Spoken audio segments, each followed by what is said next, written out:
Live from the Ball State News Center, this is NewsLink Indiana in high definition. Well, after days of sunny skies and temperatures in the 50s, winter has unfortunately returned to Indiana. Good evening, I'm Ashley Lehue. And I'm Michael Kuhn. Thank you for joining us. Anywhere from 2 to 4 inches of snow are expected tonight in the Delaware County area.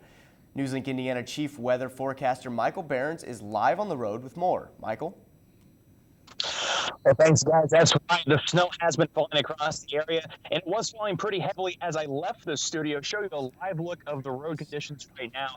The roadways themselves not too bad, thanks in part to all the rain we had earlier today.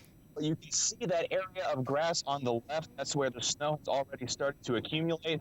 The roads mostly wet at this hour, but that's going to be a problem as we head into the overnight hours of tonight. All the heavy rainfall, in fact, 1.3 inches of rain officially here in Muncie this afternoon. The road crews were not able to get any salt out while the snow was still off toward the west. So as the temperatures drop tonight, some of this could turn into ice, in addition to seeing some additional snowfall, possibly in the 1 to 3 inch range in the overnight hours of tonight. Our weather forecast, Ellen Fritz, is back in the studio. She's been tracking the snow throughout this afternoon, and she has the very latest the details about how much more snow we could see before the system's said and done. Yes, I do. Thank you, Michael. Outside, what he's looking at is around 34 degrees out there, so pretty close to freezing. And that consistent snowfall he was talking about is still continuing to come down. And the winds are north-northwest at 18 miles per hour, making it feel like 23 degrees out there. So there are pretty hazardous road conditions for the most part. But temperatures are pretty consistent around freezing across much of Indiana, so 32 in Lafayette, 33 in Indianapolis, all thanks to that wide span of cloud cover. Now we're looking at radar here. Things are beginning to kind of break up a little bit in Muncie, but don't worry, we've got other bands to kind of come in and excite things up. But here around Muncie, we're seeing kind of a change from snow, freezing rain, to rain here, all because we're near freezing, but not quite there. But into the overnight hours, as Michael was talking about, that precipitation that was on the ground could turn into ice.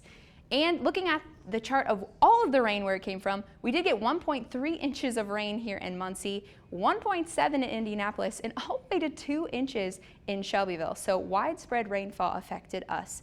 But we are going to continue to get more of a wintry mix. And how extensive that's going to be, we're going to take a closer look at that. And then our weekend forecast, what we're always looking forward to, and our next chance of rain. That much and more coming up in weather. Back to you guys at the desk.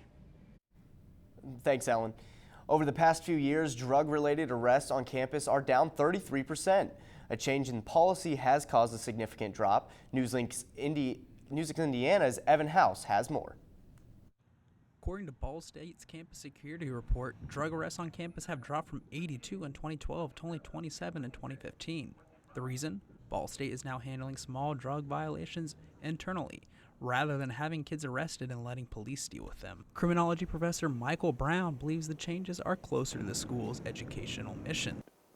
Is truer to its educational mission, and the more consistency there is across policies, procedures, I think it makes for a more, it creates a better culture on campus. Criminology professor Daniel Little believes there are many reasons why the school decided to make these changes, but believes the main one is to avoid putting something on students' permanent records for a mistake they made when they were 18 or 19 years old. As soon as you arrest somebody, doesn't matter if it's a campus police or, or the Muncie PD, they're going to have a permanent record as, that's going to be either a misdemeanor or a felony, depending on this, the amount of drugs that they have on their record for the rest of their life unless they go through the expungement process. Ball State isn't the only school in the state making changes. Purdue University's safety report had noted similar changes in on-campus arrests going from 109 in 2012 to only 71 last year. Both Ball State and Purdue had jumps in their on-campus referrals. However, Ball State jumped from only 8 in 2012 to 64 in 2015. Reporting in Muncie, Evan House, NewsLink, Indiana. Despite drug-related arrests being down, alcohol-related arrests are on the rise. More information can be found at bsu.edu. Just search Campus Security Report. Indiana was founded in 1816, so this year the state is celebrating its bicentennial. Today, a Muncie jewelry store had a special visitor. Demi Johnson has the story. Murray's Jewelry Store of Muncie is a fifth-generation business that specializes in handmade and custom jewelry. It is also one of the stores featured in the Indiana Bicentennial Marketplace. And our involvement in the Indiana Bicentennial Marketplace was, I think they basically saw our little operation here as being kind of what they were after. Small, independent, make their own product. First Lady Karen Pence is Indiana's official bicentennial ambassador. Started with the bicentennial is we have the bicentennial marketplace, which is on our website at www.indiana2016.org, and we have artisans from all over the state, 24 different counties, who have Indiana products that they're wanting to sell. But the nice thing about Murray's is it's a fifth generation business in Indiana, and they already do specialty Indiana jewelry that they can customize for use. So if we have someone who wants to celebrate the bicentennial and they want a piece of jewelry, this is the place to go. Indiana's 2016 bicentennial celebration aims to honor our state's 200 years of history. In Muncie, Demi Johnson, NewsLink, Indiana. Now, more than 30 businesses from all over the state are involved in this marketplace. Businesses interested in becoming a part of the marketplace can email their information to info@indiana2016.in.gov. While 3 Indiana universities are dealing with mumps outbreaks, the Ball State Health Center has released its own statement on the topic. The email sent to students and staff today confirmed that there are not any cases of the virus at Ball State. However, they do recommend that anyone planning on traveling to IU, Butler, or IUPUI take precautions. The email also discussed mumps causes, symptoms, and prevention techniques. Anyone concerned that they have been exposed to the virus is encouraged to make an appointment with the health center. Now, spring break is quickly approaching and many Ball State students are gearing up to travel. Now, with news with this recent Zika virus, many are wondering if they should continue their vacation plans. NewsLink Indiana's Brittany Badget has more. According to the CDC, it's primarily transmitted through the bite of an infected Aedes species mosquito. It's the Zika virus, and it could be digging into your spring break plans. But treasurer of the Black Student Association at Ball State University, Ishmael Allensworth, says the Zika virus isn't going to stop BSA's spring break plans. I'm not concerned at all about it. I haven't heard much about that necessarily in Orlando, Florida. It may be no surprise that students are not worried about the Zika virus ruining their spring break plans, but the real question is, should they be concerned? Infectious disease doctor at Ball Memorial Hospital, Dr. Kufori, says spring break travelers staying inside the country have nothing to worry about. We do have cases in the United States of Zika virus. Travelers worried about the Zika virus can visit CDC's website to learn a little bit more. Coming up next, a new measure may lead lawmakers to scrap the state's I-STEP exam for Indiana students. And which Republican presidential candidate had nearly double the support of his closest rival. Stay tuned.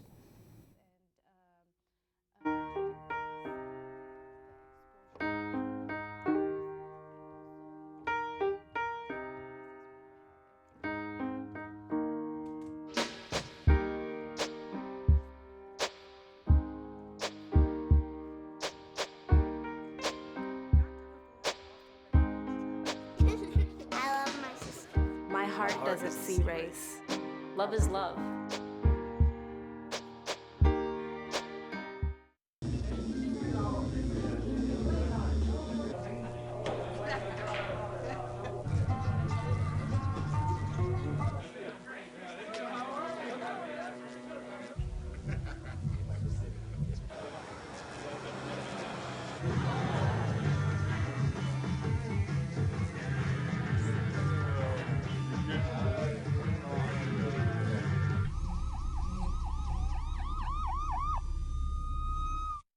So I've come up with a family emergency plan.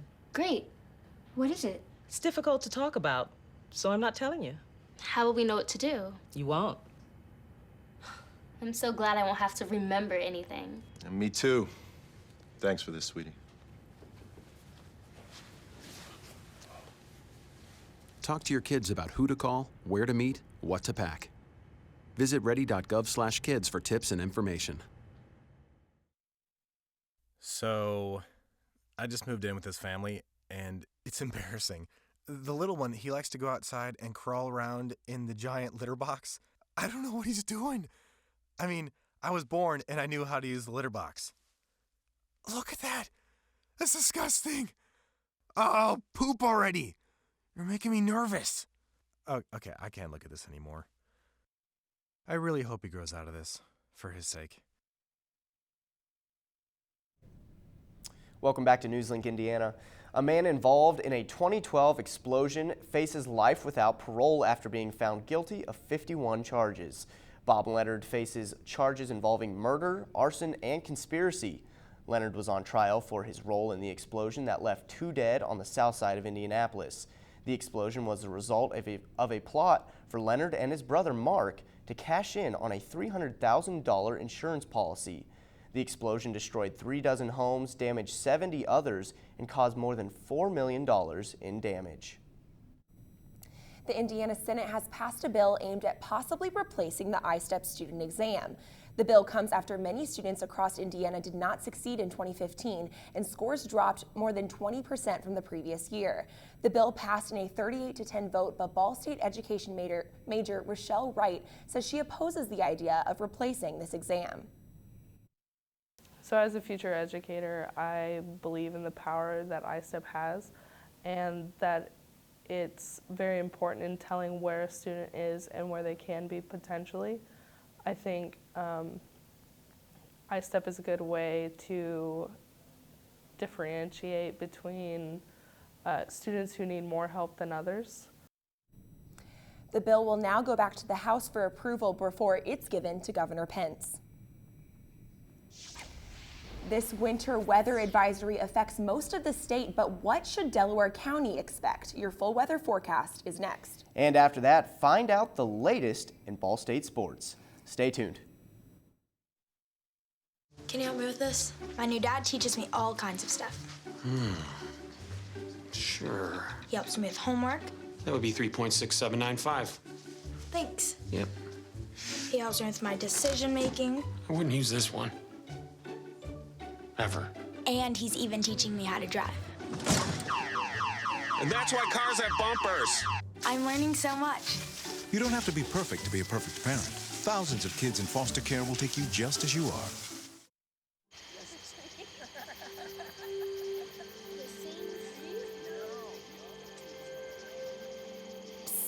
They're coming. Places, everybody. Light check. 1, 2, 1, 2. Everything looks good on our end. And lights. Come alive with the forest. Visit discovertheforest.org to find a forest near you.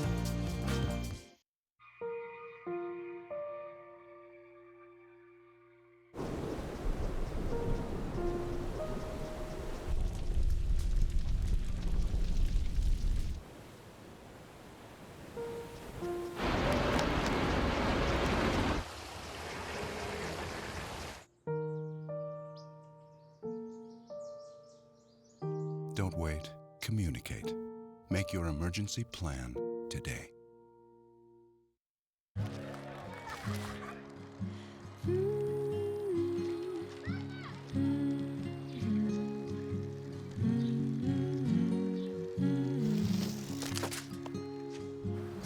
Of all the things you've done with your bike, donating it to Goodwill may be the most incredible of all.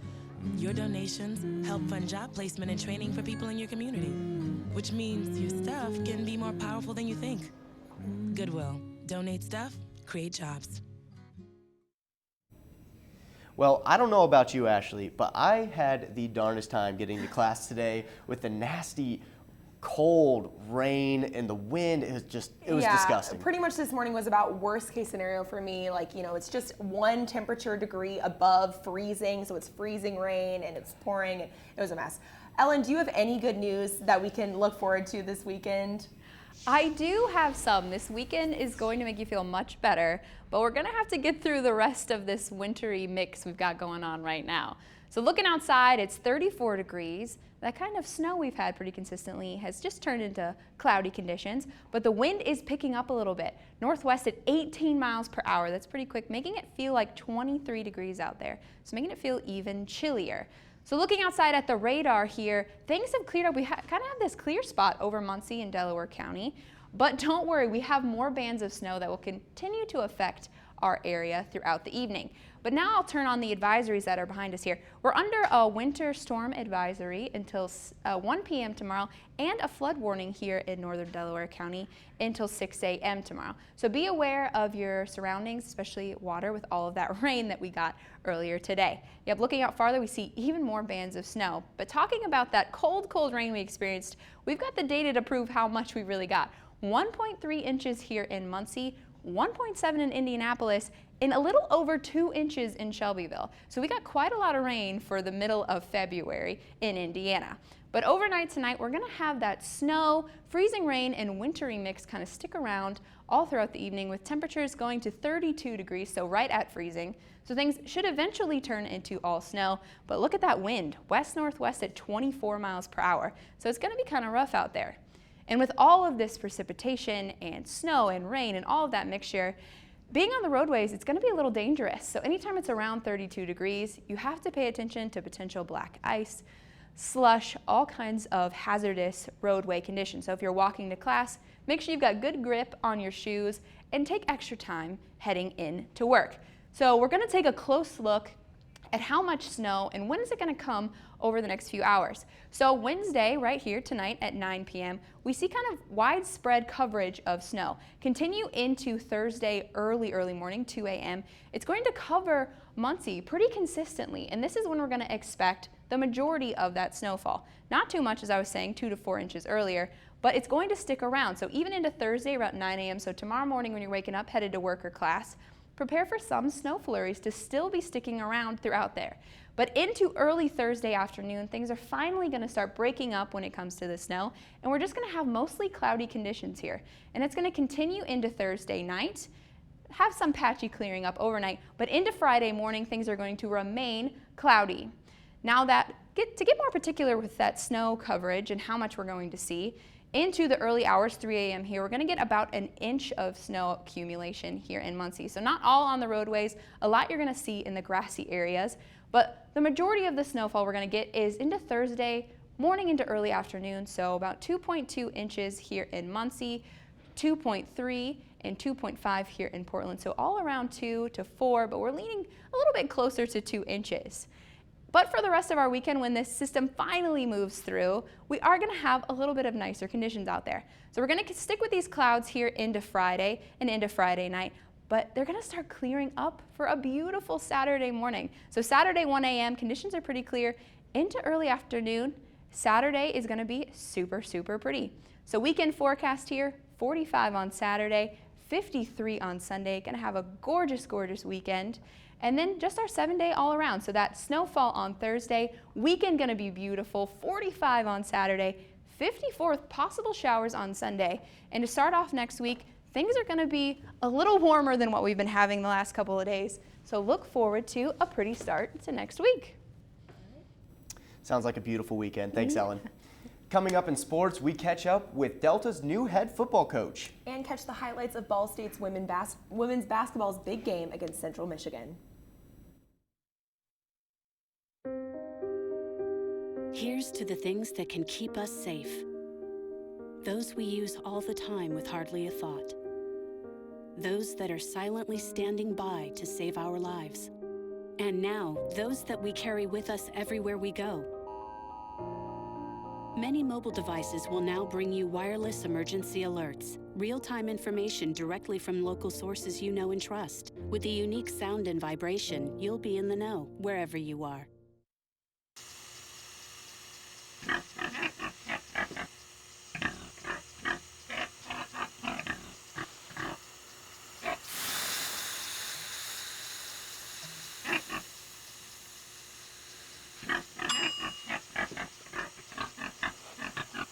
Cook foods to the right temperature using a food thermometer. 3,000 Americans will die from food poisoning this year. Keep your family safer. Check your steps at foodsafety.gov. So, I got this new family, and I don't know what it is about this one, but she can't seem to put down that toy all day long. Tap, tap, tap, tap. Oh, and she even talks to it. She talks to that more than she talks to him. What's up, bro? Nice shirt. Who's she talking to? Her mom? She talks to her mom a lot. You wanted to be a teacher when you were little, but things changed. Teaching didn't seem that cool anymore, so you decided to become something else. But what would your 12-year-old self say? Amazing things are happening in teaching, so it's time to put it back on your list. Don't try to convince yourself otherwise. You had it right the first time.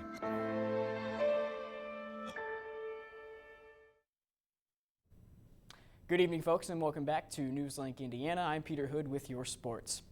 Well, Delta High School introduced its newest football coach late last week. Chris Overholt was tabbed as the head man who will replace longtime coach Grant Zagunda. Our very own Aaliyah English had a chance to catch up with the Eagles' new coach earlier on today.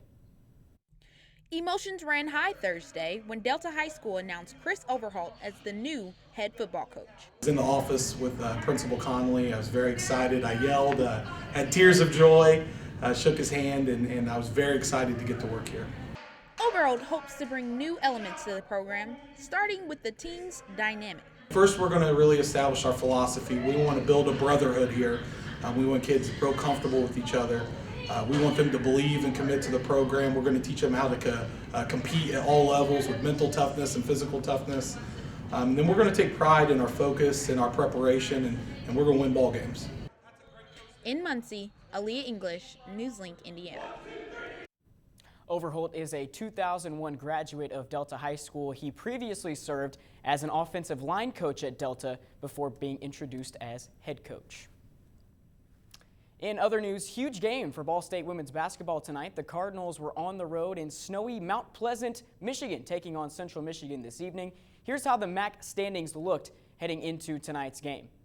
Ball State came into tonight just one game back of Central Michigan for first place in the MAC West and second overall. Cardinals were tied with Toledo coming in for third overall in the standings, with red-hot Eastern Michigan just 2 games behind. The top 4 seeds, regardless of division, qualify for first-round byes and an automatic trip to Cleveland in the MAC tournament. As for tonight's game, Ball State was looking for a little bit of revenge against a Central Michigan team that came to Worthen Arena just 2 weeks ago and beat the Cardinals soundly on their home floor. Let's take a look at the highlights. Cold outside, but it was warm inside McGuirk Arena in Mount Pleasant this evening. Picking things up with less than 2 minutes to go in the game, Renee Bennett finds Natalie Fontaine, Swedish strong, underneath the rim, pulls the Cardinals within 1. Ensuing possession for Central Michigan, taking the ball strong to the rim here. Jewel Cotton scores and is fouled. She would make the free throw, putting Central up 4. Just over 30 seconds to play now.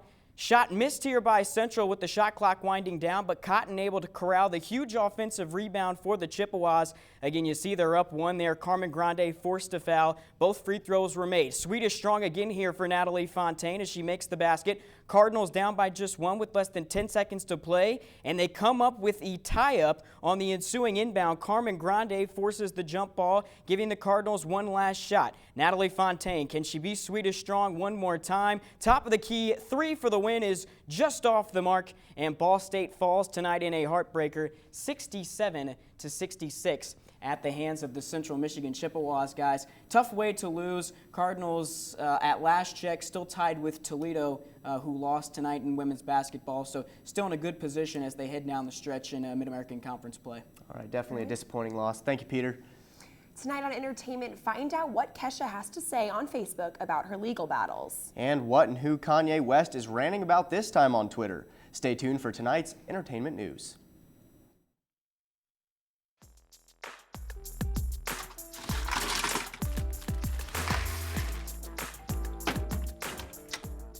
Thank you.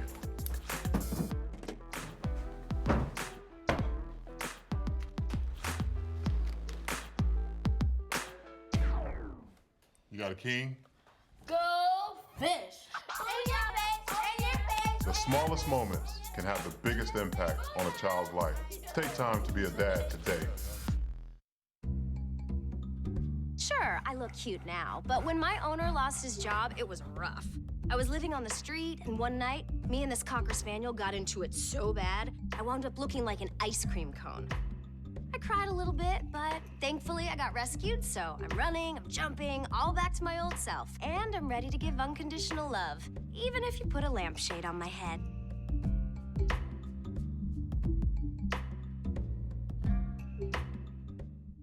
There's one thing you can never have sex without. It's not something you buy. Or something you take. In fact, there's only one way to get it. It has to be given to you, freely. It's consent. Because sex without it isn't sex. It's rape. Consent. If you don't get it, you don't get it. It's on us to stop sexual assault. Learn how and take the pledge at itsonus.org.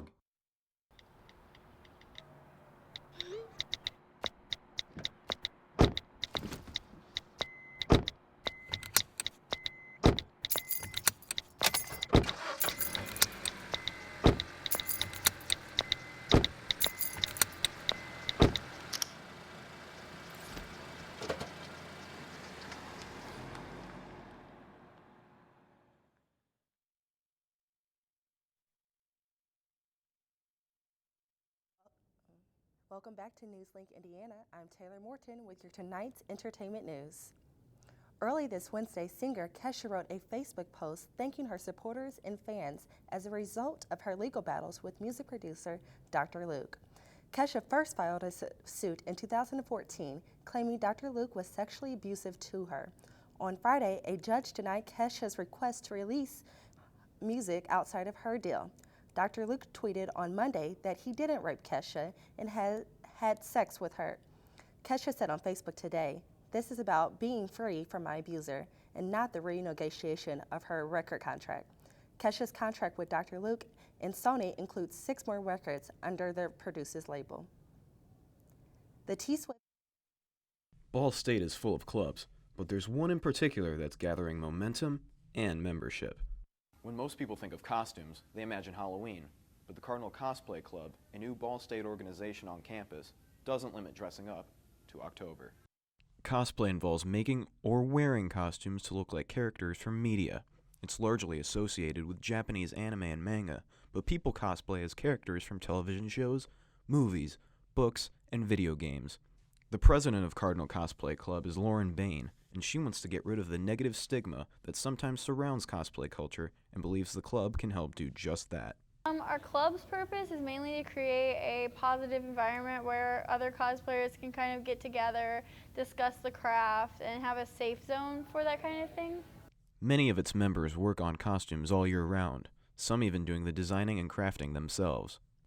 Regular club activities include guest speakers, discussions, and cosplay tutorials, such as how to make better costumes. The members sometimes attend conventions together. There are many in Indiana and the surrounding states, including Anime Crossroads, Indie PopCon, Anime Central, and Indiana Comic-Con. I like going to conventions and people are like, "Oh my god, this is my favorite character, can I get a picture of you?" Like, that's just fun for me. And then you get to meet those people that have the same interests as you. Cardinal Cosplay Club meets every Monday from 7 to 9 p.m. in the L.A. Pittenger Student Center.